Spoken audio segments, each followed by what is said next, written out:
ജാൻവി കുഞ്ഞേ എന്തോ ബ്യൂട്ടിഫുൾ. അതെ, താങ്ക് യു. രസവേഷം. ലെയർ ആയിട്ട് ഇങ്ങനെ കിടക്കുകയല്ലേ. അഞ്ചടുക്ക. അതെ. ആദ്യം 5ാം ക്ലാസ്സിലത്തെ ഉടുപ്പ്, 3ാം ക്ലാസ്സിലെ ഉടുപ്പ്, പിന്നെ 5ാം ക്ലാസ്സിലെ ഉടുപ്പ്. അല്ല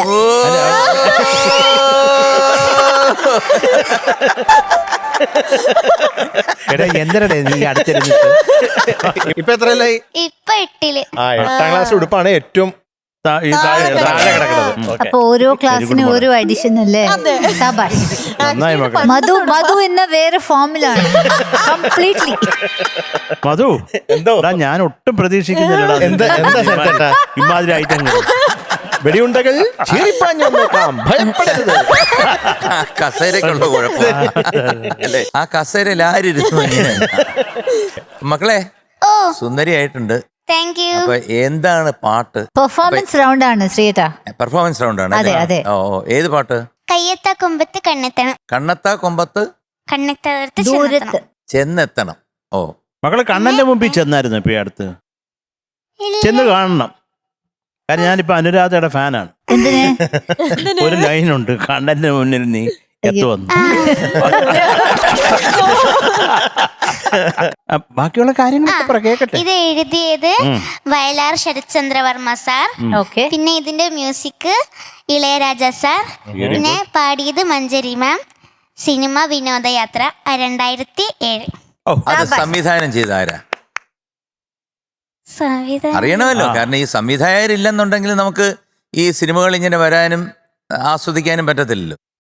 അമ്മോ, സത്യമായിട്ടും മോക്കറിയാം. സത്യമായിട്ട് അറിയാം. എനിക്കറിയില്ല. സത്യമായിട്ട് മോക്കറിയാം. സത്യം സത്യമായിട്ട് അറിയാം.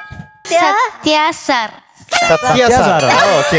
സത്യ സാർ നമ്മളെ സത്യൻ സാറ് അതേ ഇപ്പൊ ഇല്ല നമ്മളോടൊപ്പം. സത്യമായിട്ടുള്ള ഒരു ഉത്തരം പറഞ്ഞാൽ മതി. കാട്ടില്ല ജീവിതം. രണ്ട് പാട്ട് പാടാം സത്യ നന്ദിക്കാട്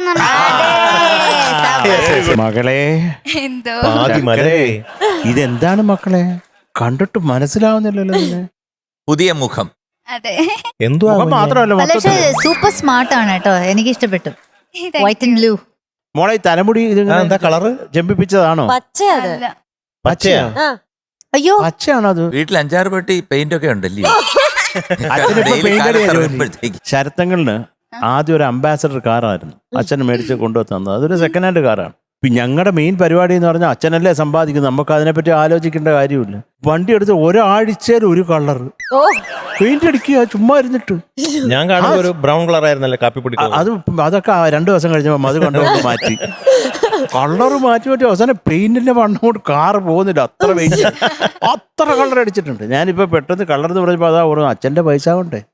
പിന്നെ നമ്മളിന്ന് സമ്പാദിക്കണമെന്ന് പറഞ്ഞാൽ ആലോചിക്കുമ്പോഴാണ് അതിന്റെ ബുദ്ധിമുട്ട്. അച്ഛൻ എന്ത് കഷ്ടപ്പെട്ട് കൊണ്ടുവന്നൊക്കെ ഞങ്ങൾ പെയിന്റ് അടിച്ച് തമാശ കളിച്ചിട്ടുണ്ട്. പറയാ അല്ല അത് തന്നെ എവിടെ സംഭവിച്ചത്?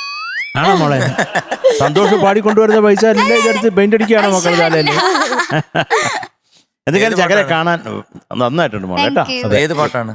ഞാൻ ഫേവറേറ്റ് റൗണ്ടില് കിനാവിലെ ജനാലകൾ എന്നുള്ള song. എനിക്ക് തോന്നിയാണ് ഔസേപ്പച്ചൻ അല്ലേ? നല്ല പാട്ട്. ലിറിക്സ് ഷിബു ചക്രവർത്തി ഷിബു. sir. പാടിയത് ഗായത്രി അശോകൻ. ഗുഡ്. നല്ല സെലക്ഷൻ. Thank you. അപ്പൊ ശ്രദ്ധിച്ച് പാടൂ. ഓക്കെ. കാരണം എപ്പോഴും സനികയ്ക്ക് പറ്റുന്നത് ഒരു പോയിന്റ് ഓഫ് അശ്രദ്ധ വരും, എവിടൊക്കെയോ വരും. അപ്പം ആ പാടുന്ന 4 മിനിറ്റ് എല്ലാം മറക്കുക. ഞങ്ങളൊന്നുമില്ല ഇവിടെ, ആരുമില്ല, മീനൂട്ടിയില്ല, ആരുമില്ല. ശൂന്യതയിൽ നിന്നാ മക്കള് പാടും.